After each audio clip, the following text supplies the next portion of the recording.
Hello and welcome. Thank you so much for joining us today. We are having a special event. I know that many of you are used to our Lorian Lives. We are kicking off a brand new monthly show called Elevate Your Edge. And today it is Get Hired: Essential Strategies for Succeeding in STEM Job Interviews. And we are joined by an amazing group of STEM leaders and hiring managers. And they are going to really give us some incredible insight on how to stand out as a candidate, their wisdom that they have learned over the years, both building their own careers and hiring many others. So we also have Danny Cohen is one of the guests today. He is part of the Impellum family, and he's actually going to dive in and tell you a little bit more about why we're here today and what's special about these monthly sessions that we'll be having. But first, I want to introduce everyone. And Priya Karambelkar is a very special guest. She is an engineering manager with Weight Watchers, and she is passionate about helping people and equally passionate about tech. And it was her driving factor around choosing her career in engineering management at Weight Watchers. She has a master's in engineering management and graduated in 2015 with a bachelor's in computer science. Thank you for joining us today, Priya. I really appreciate it. Thank you for having me. Yes, and Leslie Gustausis is a Salesforce platform manager. And Leslie and I met last summer at a great Women in Tech event. Really enjoyed talking with her about everything that we're going to dive into today. She has been an active member in the global Salesforce community for over a decade and has extensive experience as a hands-on Salesforce consultant and has a broad range of technical and client engagement expertise. And currently, she is dedicated to platform management, strategic planning, and team development in her mission driven role at KinderCare. She focuses on supporting the career progression of our Salesforce team to provide quality education offerings to family across the United States. And one of the things I appreciate about all of our guests today is that tie in to having a mission and making an impact in the world with technology. And welcome to Dan Roth. Dan is a multi talented and internationally recognized professional with an impressive career as a recruiter, a DEI program manager, professional speaker, and TV show producer. We'll have to have coffee and chat more about that background. Has had great success in various fields and has been recognized as one of the top 25 job search experts to follow on LinkedIn by JobScan for the last 3 years. Dan's journey also includes attention deficit disorder, and he was diagnosed with that at 7 and has really led him to share that lived experience and educate and support others. And I know that many in our community are really dedicated to making that just mainstream and really comfortable. And Danny Cohen. Yeah, I know you were going to introduce David, so everyone's Yes. aware. He is Yep. coming. Obviously, we have technical issues, but he is joining. He's just trying to get in, so be aware he will be joining. Perfect. Yes, where these Restream is so fabulous. It's great to bring people in from all over the country, but it is sometimes it has its challenges. So, Danny, I will go ahead and introduce you.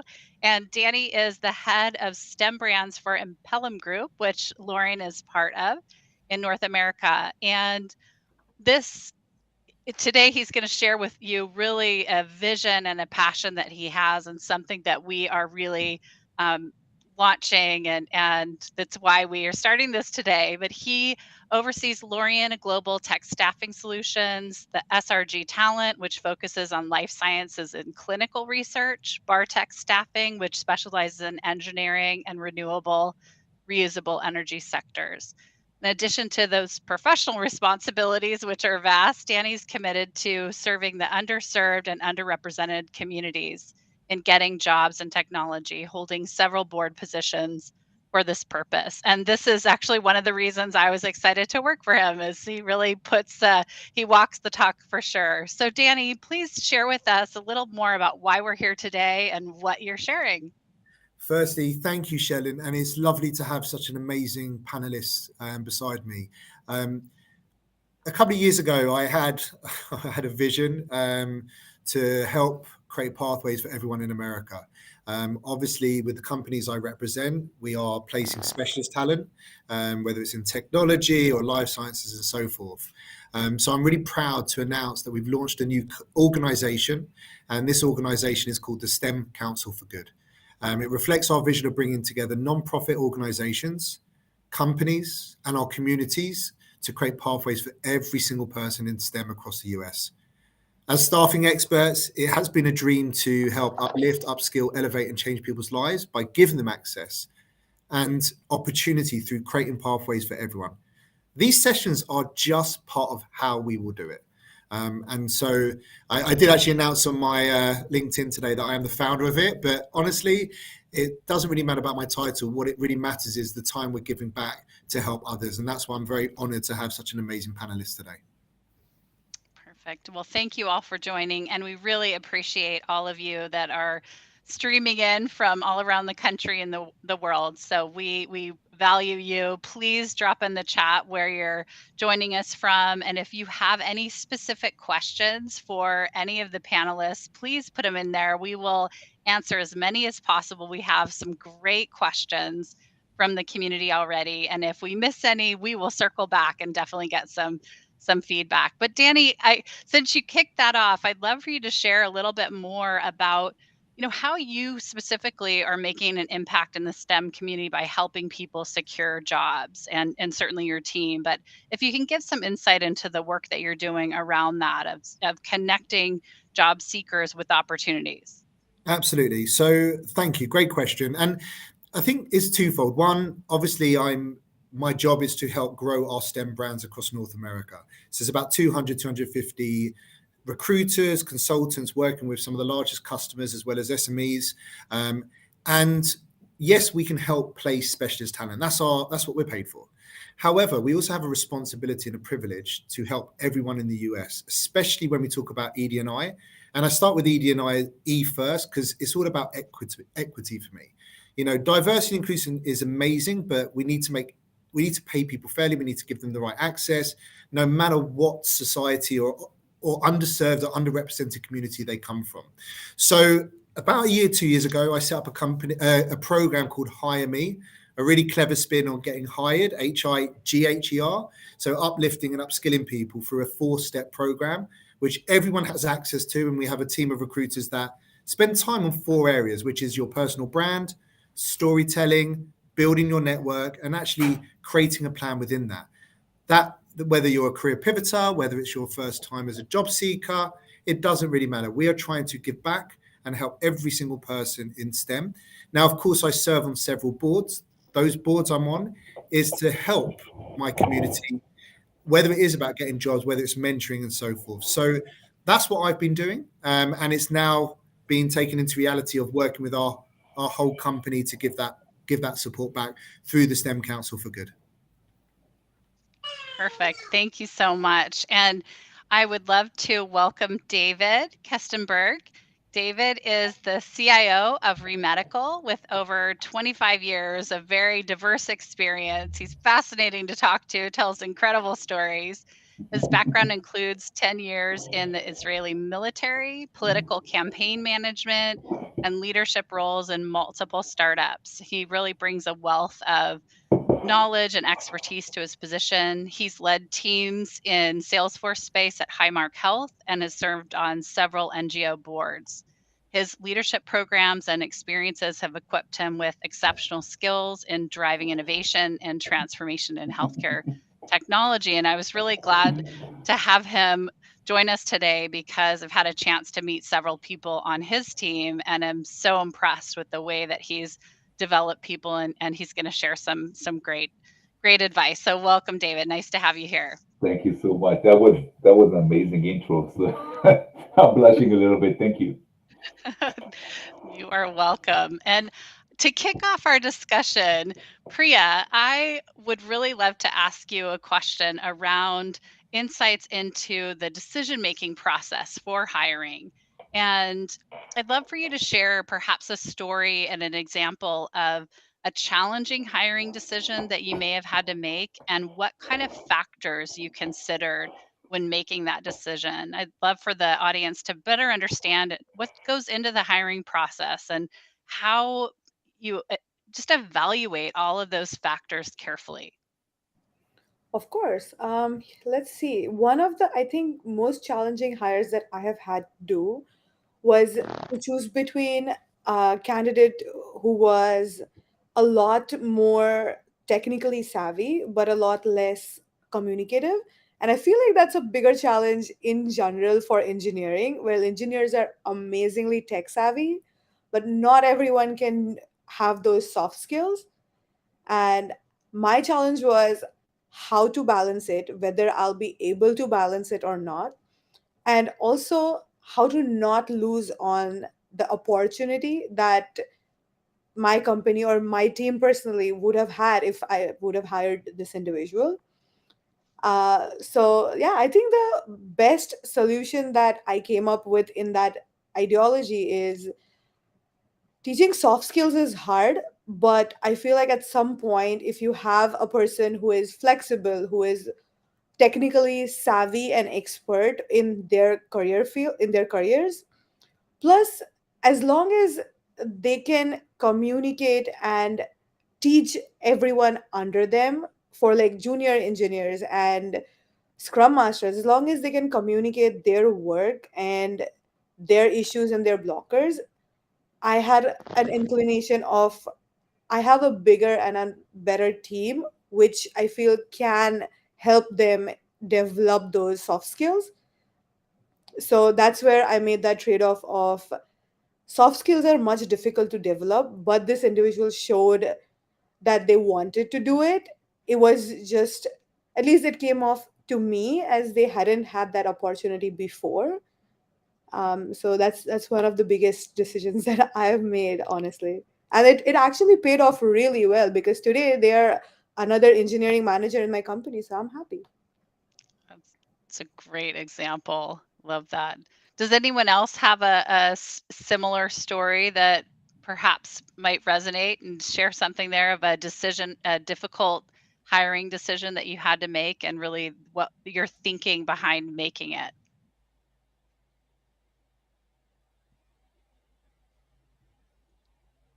Okay. Well, Well, I would oh, only add that, but Priya's example is so common. It's almost always the most difficult hiring decision. That's it. When you have strong technical skills, and the soft skills are still developing, that is a constant challenge in the entire technical industry, Yeah. engineering industry that I've seen. That's almost always the toughest part. Yeah. so You know, Yeah. I'll go off, please. go ahead. No, you could. I was just going to say, how do you make a decision, Leslie? So if you bring someone on and kind of give them a chance, how do you evaluate if they're going to step into that and take advantage of the opportunity? Well, I don't.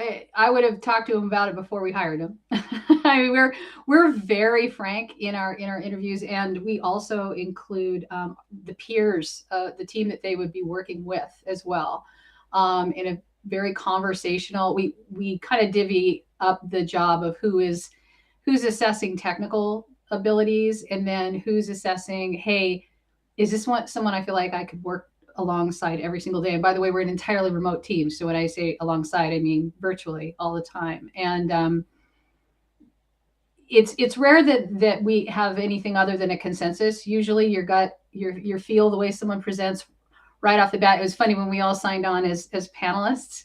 I was like, right, everybody that signed on, like already, if they were interviewees, they already won because they all showed up like relaxed, with a smile, ready to engage, even though whatever we were engaging about didn't matter. So we try to assess that before. Yeah, obviously before someone joins us. There's a lot we can do. There's a lot of teamwork and presentation and demoing and all kinds of things in a job where you can get better and better at soft skills But like Priya pointed out, you need that willingness and maybe indicating that you know that it might be something you need to work on.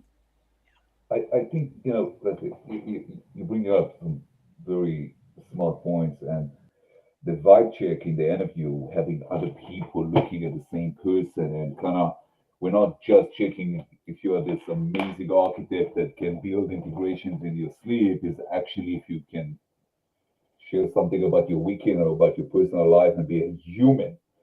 And so vibe checks are very, very important. I think there's another layer of how to make those things work is not necessarily looking at the candidate. When you look at the candidate, it's speed dating. Fine, we'll do 3, 4, 5 interviews plus assignment. It's still speed dating. It's not you people can pretend to be nice over five hours period, and then reveal some very difficult personality. But what we can do is with our existing team map them out in a certain way that we know more about them. So when we're doing like inside studies, disc thing, and we have this beautiful conversation around, the color scheme of who we are, and we say, I'm red. You need to be 3 bullet points with me. If you write me 16 paragraphs, I'm not going to read it. I'm not going to freaking read it. You need to send it to someone that will send me the 3 bullet points that I can read it. So if I communicate to the candidate, you're joining a team that the product owner is a blue, detail-oriented dude. The product manager is a red, to the point. A couple of developers that are green. And this is how the ecosystem operates. All of a sudden, they start to understand better, and you can put them in a position that they can be successful. And I think that's so learning the team and then doing the vibe check and connecting the candidate into that can really increase our chances. And I think the second piece of that is the secondary weapon. We hire people to do a job, like whatever it is. But then we need to create an underline of something that is connected to the true north, where they want to go with their career. Are they going from a BA to a dev to an architect to a whatever? Are they looking into going into leadership? Once I identify the true north and I start doing stretch missions, that is not just, the points that you need to deliver on the scrum. It's just, the secondary weapon. You're going to go now and run the DI program. You're going to go now and do that, and then connect them with personality that either connect to them or contradict to them, and you build that capacity of a stronger team because they need to fit to something. No one is working in the background, and that's the biggest piece of the recruiting. I can find a lot of different skilled people, but can I find someone that can fit to the team? That's where yeah. Yeah. But Interesting. Thank you. sorry to interrupt, but should you be finding somebody with that fits with the team? Make a different 100%. experience. Well, hear me out first. We often get into these discussions versus culture at high tech. Uh, the company I come from is known for their leadership, but the problem that I see from a diversity, equity, inclusion is that we so try to fit within the team that we perspective of somebody that's coming from a different point of view. It's the same reason I have issues with basic alienating people that are Mm-hmm. coming from impoverished areas that may not have the affordability to get educated in order to get into these positions. If there's a candidate that may not be with the rest of my team, but I know that they're going to be able to come in and provide a difference of opinion, then that's the person that I want. We've Right. gone in So this attitude of, hey, let's make everybody best friends. I don't need moms. I need them to do great work and build community. right. So then I love everything that you were saying, and in a lot of the cases, we can find the profile that actually can enrich the team. And be intentional about that.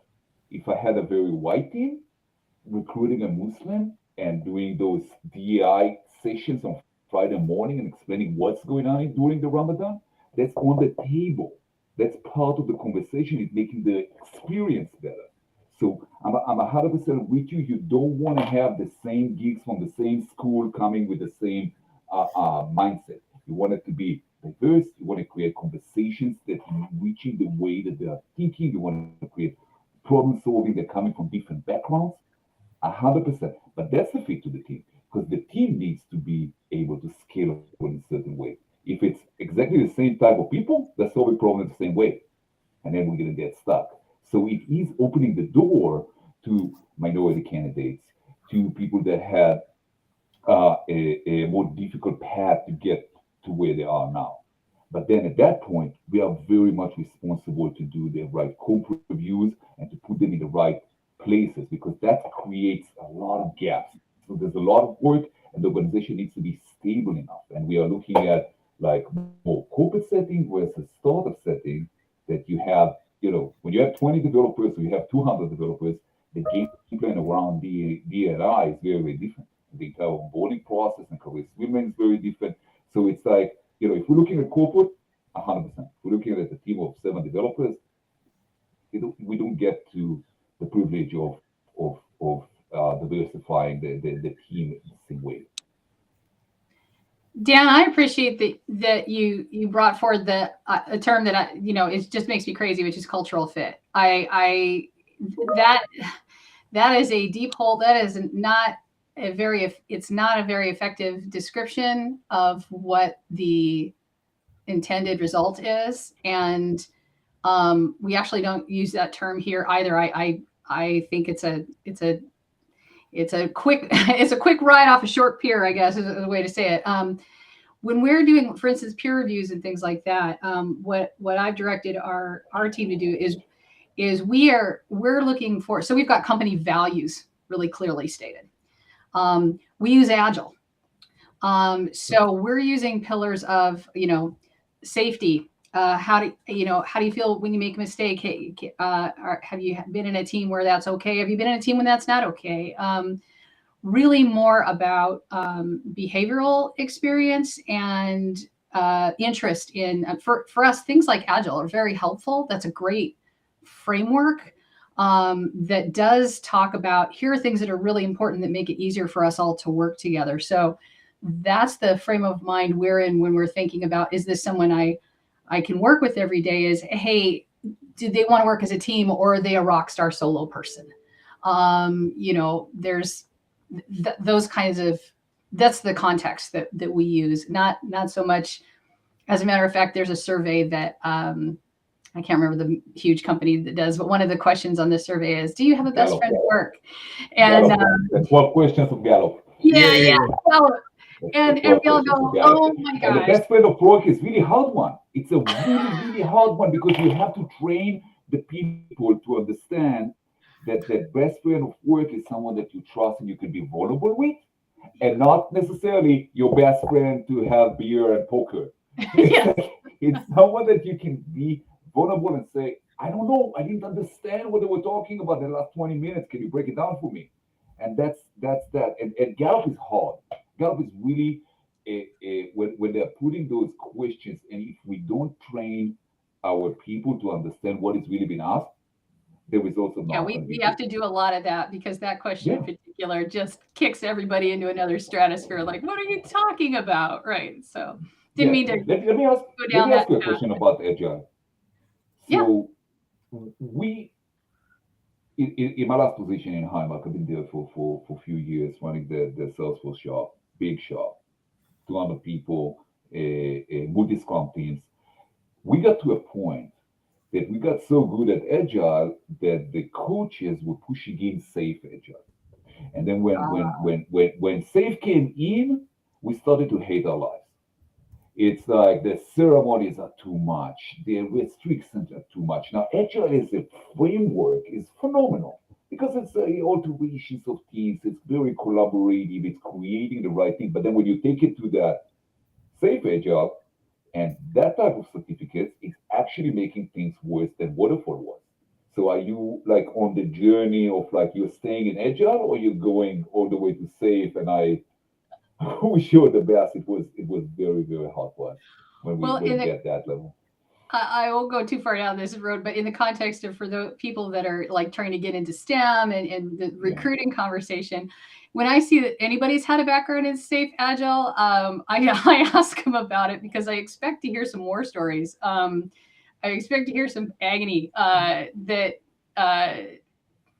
we're more interested in how our small teams work together well and not as concerned with solving the problems of the entire corporation from top to bottom from where we sit. That's just where I'm at about it. Yeah. We could do a whole other session on safe agile. Right. I never want to do that. Hey, I see nods and you know. Well, Dan, I'd really appreciate getting a little bit more insight. You have a unique combination of somebody that's in the global recruiting and is very passionate and committed to DE&I. How have you successfully, just personally, or how have you really advised others to find candidates and onboard them and integrate them into the teams, and those that may be more underrepresented or neurodiverse or any of the other characteristics that may not always fit? What have you had success with, and what might you recommend that people who are listening or candidates do to really get noticed and move forward in the process? So, by the way, before I get too far, David, I just want to say thank you for your service and the idea from fellow Michelle. Okay. So that's an extremely kind. It takes a lot of understanding of agile, but the understanding of how society and corporate structure created so that you can then go in and make change.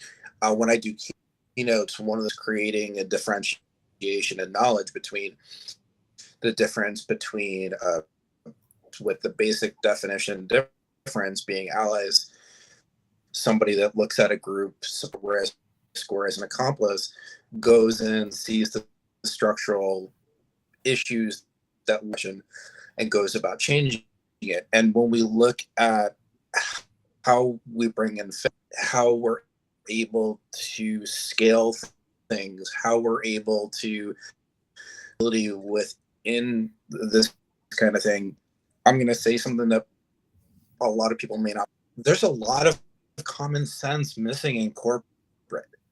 And I'll give you a couple of examples. Large corporations that have accommodation programs for applicants. So if they're disabled, if whatever the case may be, and they need accommodations during the interview processes, are not something that's compartmentalized within recruitment. It's a separate department access to it. The problem is that most people within these corporations don't have any idea they even exist. One of my previous positions, I was a subject matter expert for diversity, equity, inclusion based recruitment. It wasn't until a year after I joined that there was a particular accommodation program, and it was the only number in the entire could go directly to a person. So there's that. Then a lot of people, if you're trying to bring in more talent, there's people aren't recruiting the right way. If you are looking at talent and you're saying in more members of the Black community, well, where are you sourcing from? It's crickets. Haven't you thought about it? No.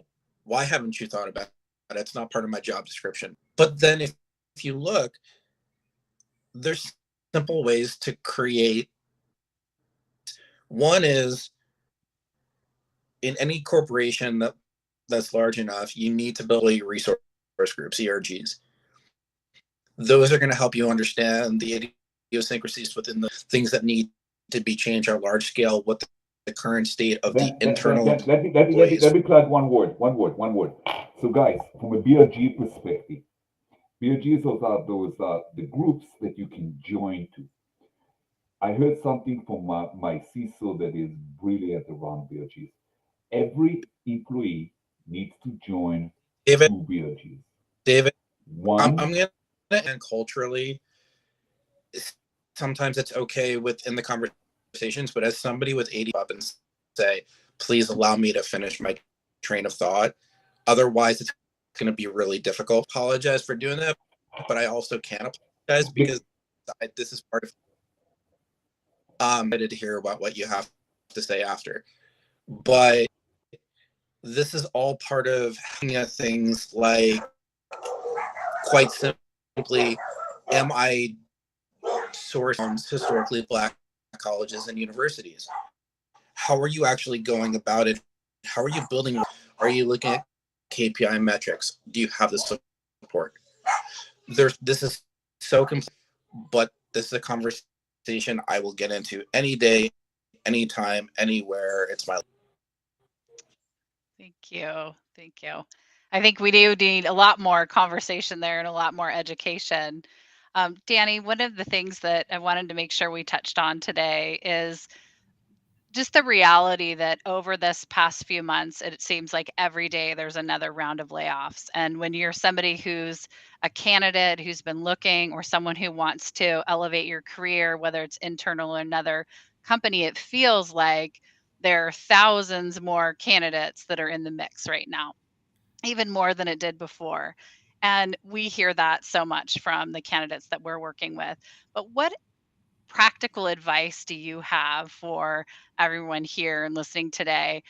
How can we stand out of the crowd? What can you do as a candidate to really just rise above the noise, stay focused, and move your career forward? Yeah, I mean, it's a great question. And I think just from my point of view and from the experiences of speaking to so many people who have been looking for jobs, I think there's a couple of things. Firstly, you've just got to do it. So I know that I understand that there's this sort of, oh, it's tough enough. I get it. But you've got to treat finding a job. And I said this in a panel actually the other week, that finding a job is a job. You've got to dedicate your time. Yes, you've got to also have those moments where you can relax, take it easy, enjoy yourself a little bit. But I kind of believe in this Pareto rule: 80% of your time focus on the job, 20% enjoy yourself, do whatever you want to do. But then it's really how I say to people stand out in the crowd. If you send your application to an application process, it can be one of many. So are you really going to stand out in the crowd? However, what I try to say to people is first think about your brand. What do you want people to see when they look at your LinkedIn and look at your resume? Does it literally say exactly what you're looking for?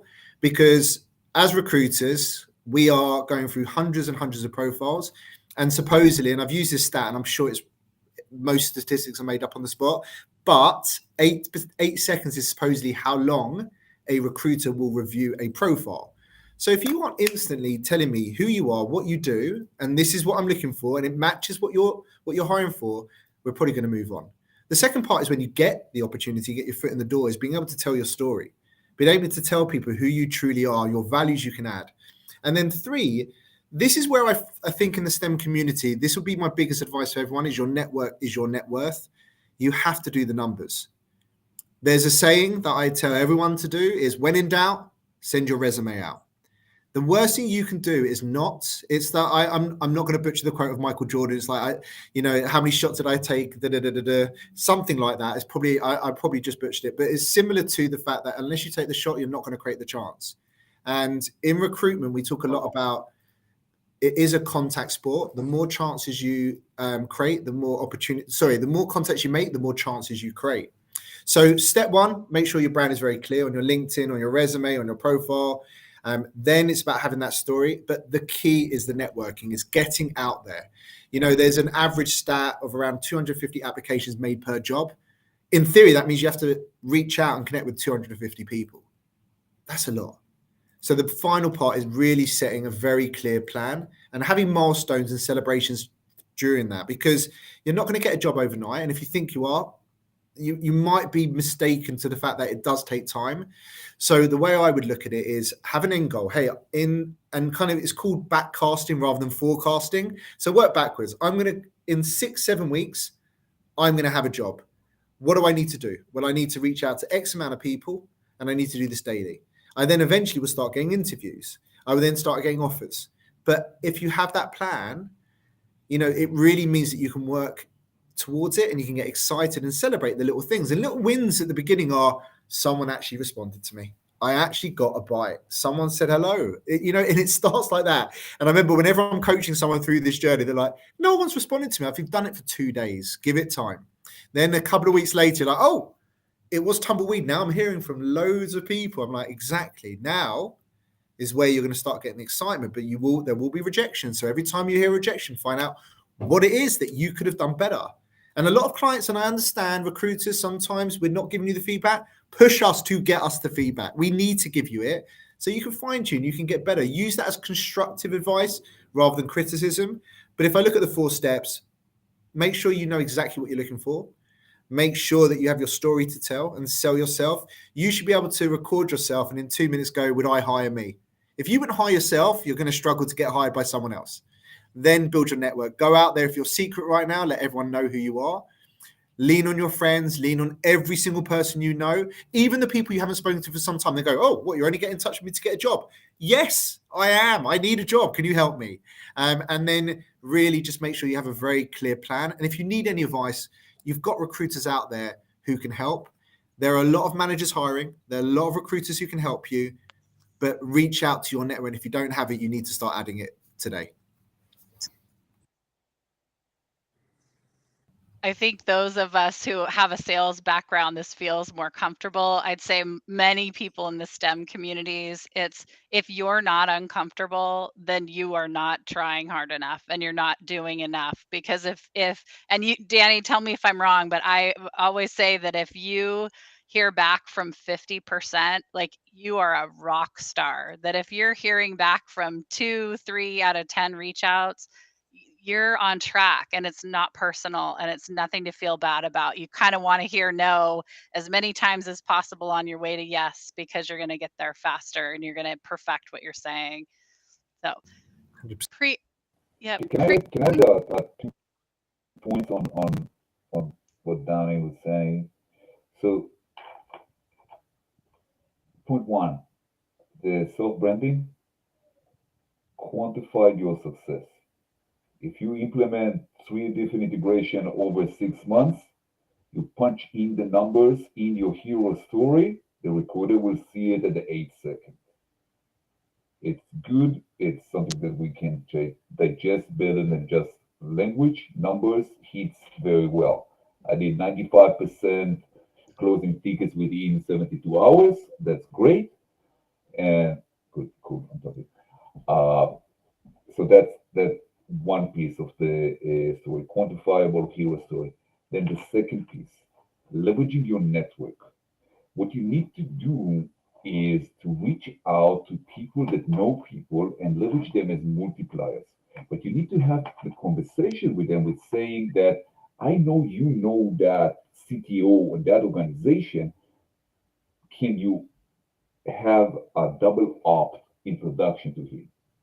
I'm not going to put you in difficult position as my multiplier. I don't want to put the other guy that is your friend in a difficult situation. But if you check that it's okay, then make the intro. So when you use your network, you're not polluting your network. You're actually creating a situation that they can opt out of that. And then you can leverage them better. And use spreadsheets to see who introduced you to who so you can send the whiskey later. And that's kind of that. Danny, brilliant point. I really appreciate that. The numbers really make a huge difference. Priya, I Sorry, really go would. ahead. Oh, go for it, Leslie. No, I want to hear from Priya on this question too. It was only because you said numbers. Because I saw in the chat early on, right? Folks are asking things like, "How can I stand out in the crowd?" And what if there's 200 applicants? And number one, I learned as a hiring manager on the other side of LinkedIn, don't watch the LinkedIn counter.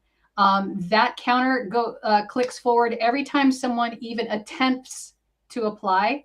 It is not a measure of how many people have actually, how many qualified people have actually applied for that job. So just ignore that number, by the way. And the other is there is no crowd. It is only you. It is you talking to that recruiter, you talking to that interviewee, or the interviewer. That's all that there is. Everything else is statistics and blank statistics, and as if doesn't help you get better. What helps you get better is working on you and on your interview experiences. And Priya, I'm sorry, I'm sorry, Shelley, and I jumped right in, but the numbers thing just made me go, ugh, the numbers, right? Well, I think that's such an interesting um, thing to notice. It's learning those elements of just because you're seeing it doesn't mean it's true.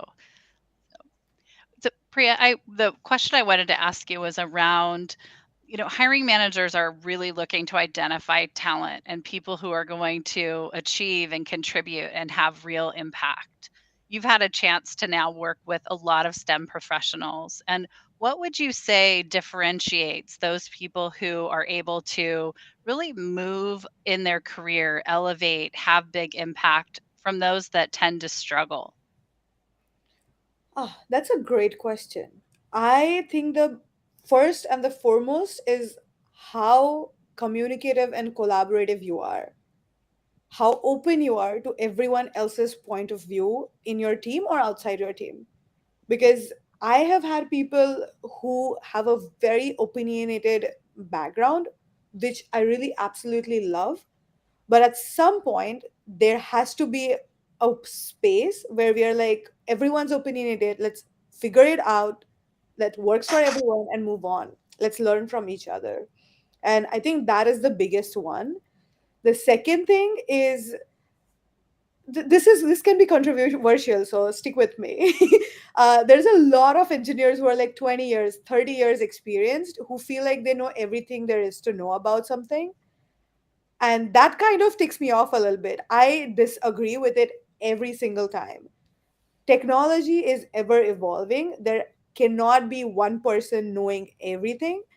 And as long as you keep that mindset of, I'm going to learn something new today from anyone, it can be an intern, it can be your boss, it can be a peer, no matter who, as long as you have that mindset that I'm going to grow, I don't care from whom, I'm going to learn something and I'm going to teach something today.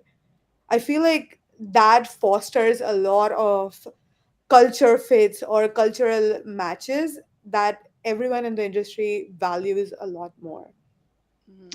So, how would you recommend somebody who is in this process? They're looking for their next opportunity and they are trying to find a leader like you, somebody who values collaboration, being a learner, being someone who can communicate well. What could they do from a really practical standpoint to I guess they can demonstrate it when they meet you, but to the point that the resume, their LinkedIn profile, maybe communication, but prior to an interview, what could they do that would make you feel like, that person may have the qualities that I'm looking for? Absolutely. And one of the things that the discussion before this question was around how to find great jobs and how to be that standout person.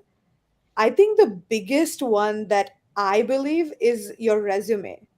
Your resume is the great place to start. If your resume has the same format as I've seen 20 different times, which is just plain black and white, small letters, extremely descriptional, I tend to not take that much interest into it.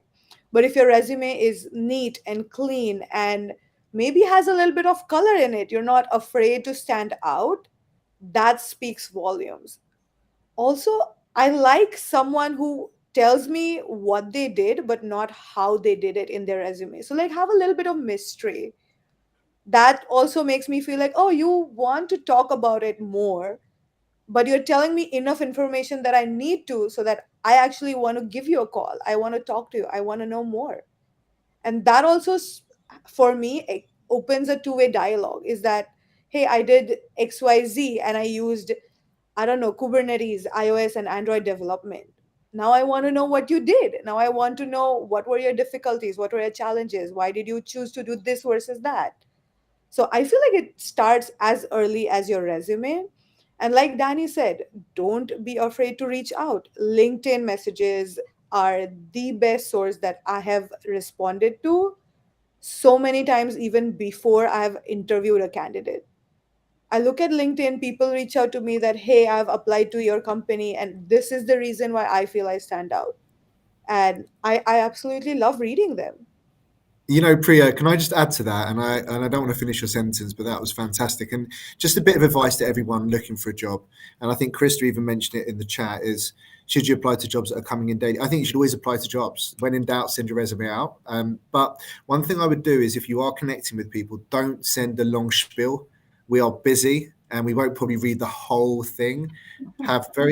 Say, hey, Dan, my name's Danny. I'm looking for a new opportunity, and then ask a question. Don't just put a statement out. Like I was asking this young guy yesterday, and he was like, Danny, I've had no responses. I go, can you send me through a few of the messages you've sent? I said, not one of them asks a question. You're literally just saying to people, I'm looking for a job. All right, see you later. I'm like, well, how's that? Like, ask them for help. Do you know anyone hiring? Can you give me some advice? Can you give me some mentoring? And don't ask them for half an hour. Ask them for 5-10 minutes. Yeah, everyone's busy. If you can get them for 5-10 minutes, there's a quick coffee chat. Honestly, when you ask someone for help, they feel quite powerful. And most of the time, they will want to help. The other thing as well that I just want to say before I give you back the floor, Shellen, is you might not get hold of that person the first time. You may not even get hold of them the second time. Try them for a third time if you have to. And I know that probably the hiring managers on this call is like, Danny, I'm busy already. If I'm getting 3 messages, it's going to be hard. But persistence beats resistance. And my advice is just continuously show up that you really want to work with them.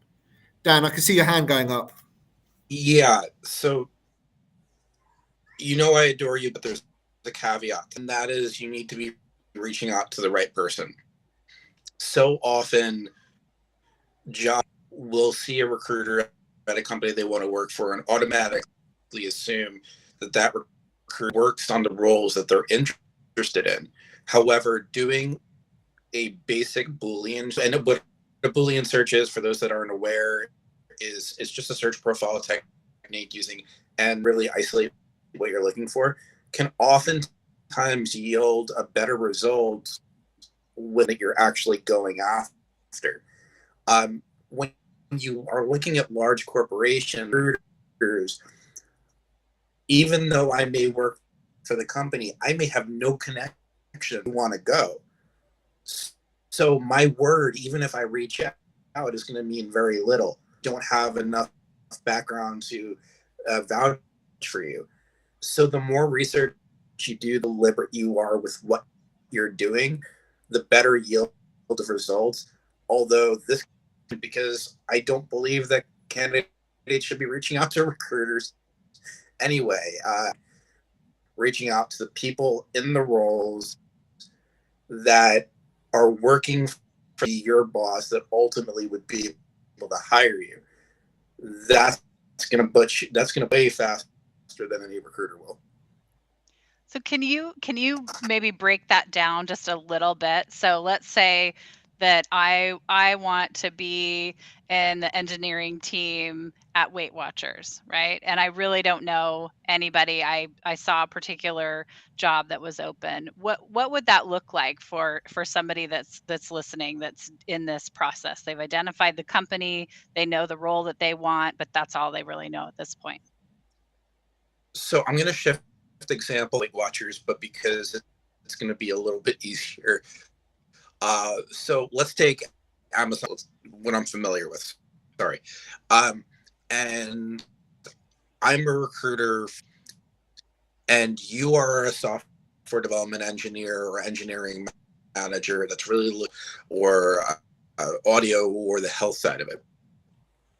If you're reaching out to me because LinkedIn, that doesn't mean I have connections over on the other side. In those situations, as a recruiter, there's a couple of options that we have. Referrals, but in my experience, that doesn't yield a lot of result from The other option we have is to look and see who the actual hiring manager is. And sometimes we'll give that out depending on how kind the person is that's reach out to us. Sometimes situation.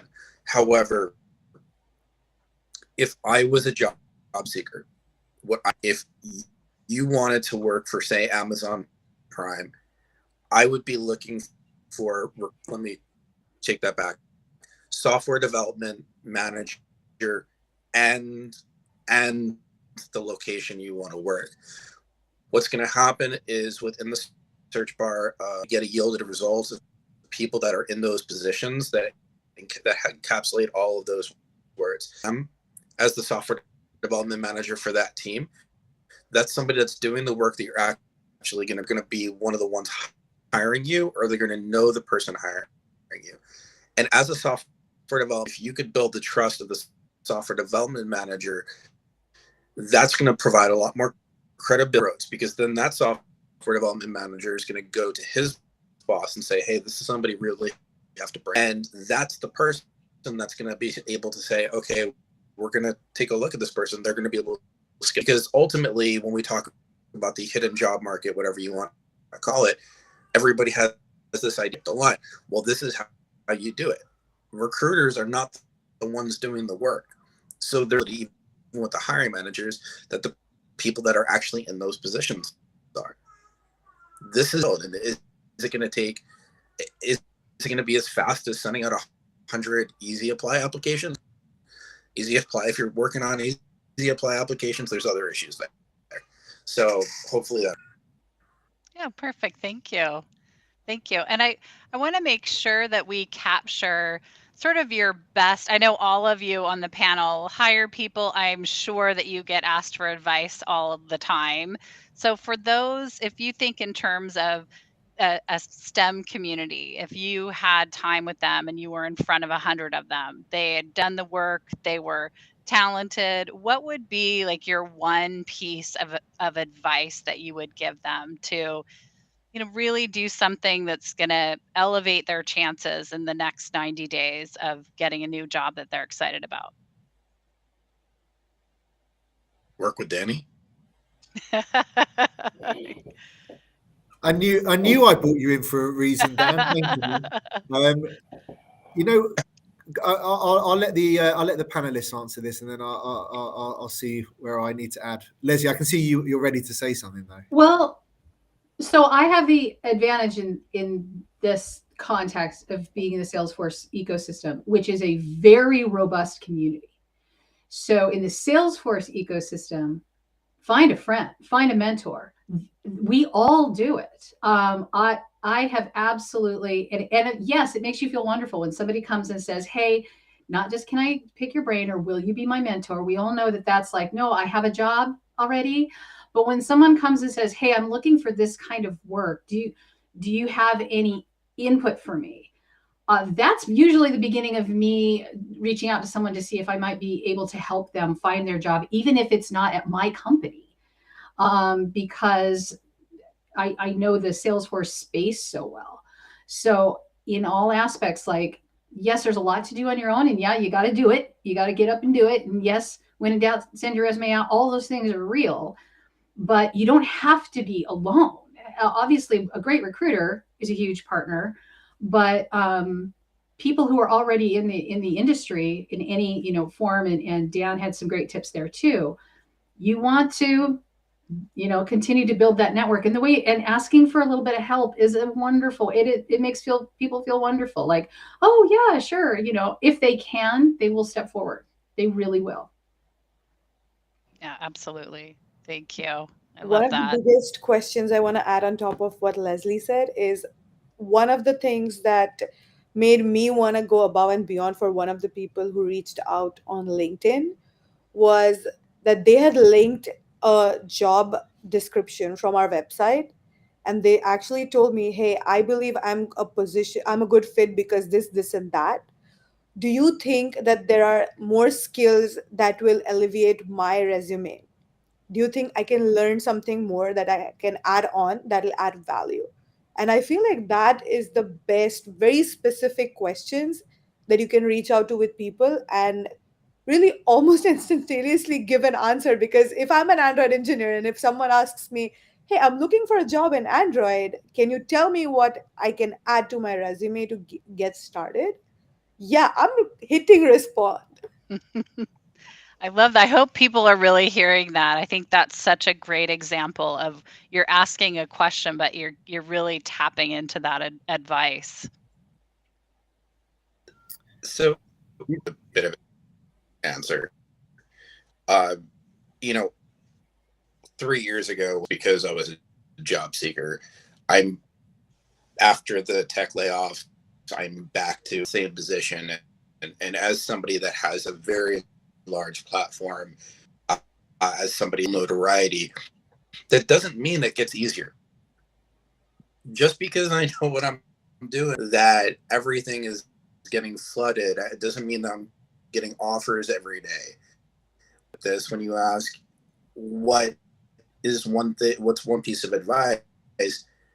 Piece of advice. What the best recommendation I could give to give yourself a break, give yourselves a peace. Know that if you are stressing yourselves out so much, never going to be at your full capacity when the opportunity does come along. So keep your mental health. Realize that it's okay to give yourself some credit for the work that you've done, because don't mistake, and job searching is a job, and just give yourself some grace. I love that. The grace. David, what's one piece of valuable advice that you'd give folks? Um, Smile. Be comfortable with who you are. Don't paint a picture that is not connected to reality. Everybody loves titles and that. It's not the right approach. Don't oversell the story.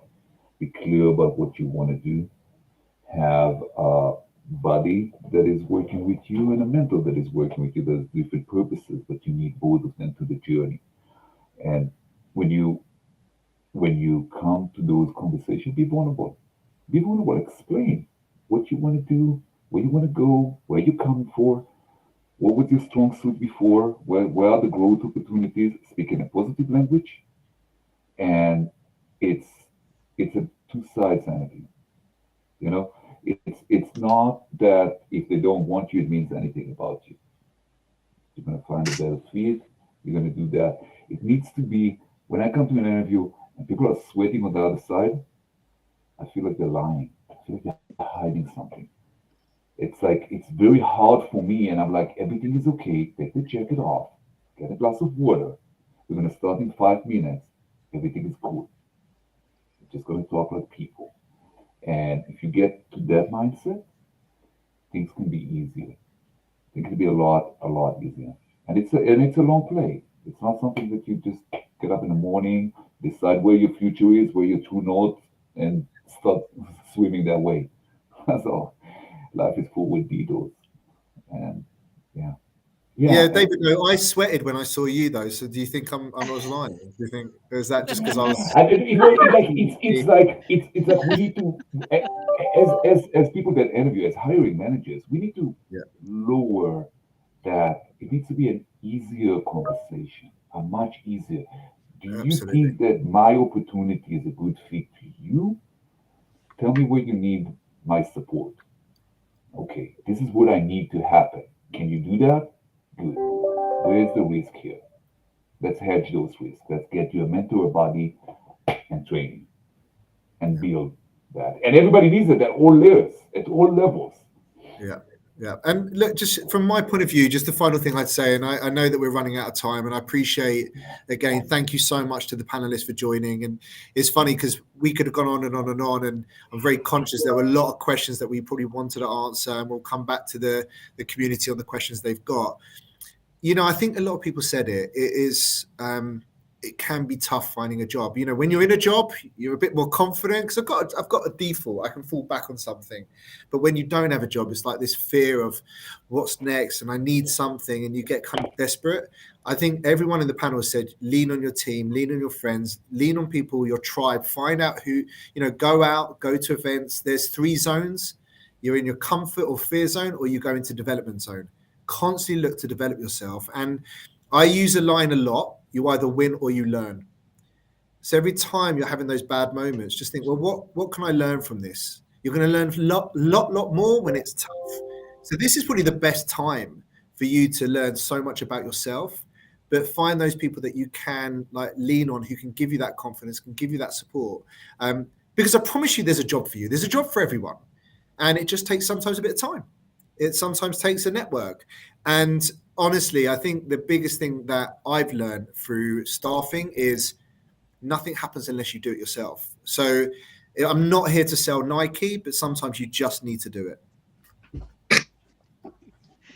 That's so true. And I think one thing I'd also love to just share with the community is, working alongside STEM recruiting teams around the country and around the world, there are a lot of jobs. And we have many clients who took a pause, kind of catch their breath, see what was going to happen. But there's lots of discussion about what's coming up into the future. So I hope that this gave everyone some great advice. When we wrap today, I'll actually have a QR code that will show that if you would like it's a free, it's with a recruiter, a 20-minute hiring discussion, please take advantage of that. It's part of the Hire Me program.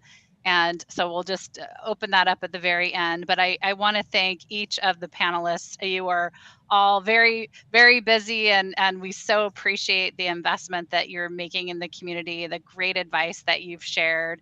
And again, for any of the questions in the chat, we will definitely circle back and get you some great answers. So we so appreciate it. We will be here next month, same day, same time. We're going to do this monthly and have different focus and individuals in the community as part of the STEM Council for Good. And we really, really value all of you for being on our inaugural one. So thank you. Can I just say one more thing? Shellen, thank you so much for being an amazing moderator. And if anyone wants to know how many jobs there are on the market, next month we're doing a panel with Lockheed Martin, who are looking for 400 cybersecurity engineers, and they're looking for loads in the intern. So be aware, there's a huge amount of jobs out there, and we're going to be talking to their head of cyber intelligence as well. So hopefully that gives you an indication that there's a huge market, loads of jobs. But thank you to all the panelists, and Shellen, you were fantastic too, keeping us a little bit in check. Well, thank you all.